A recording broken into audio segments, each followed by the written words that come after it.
Hey guys, I hope you're all doing well. Welcome to another video. For today's video, I'm going to show you step by step how you can be able to redeem Samsung rewards points.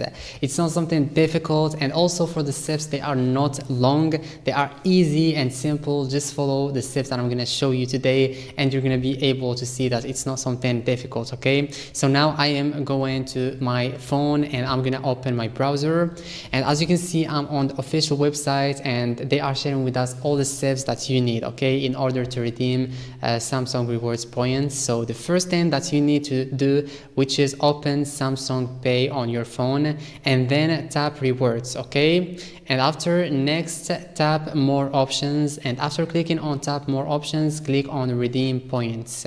After browse through the tabs and then select the desired item to redeem your points, and that's it. That's all what you need to do and what you need to follow in order to redeem Samsung rewards points. I hope this video was helpful to you guys. If it was, don't forget to like, subscribe to the channel, and see you in the next video. Thanks for watching.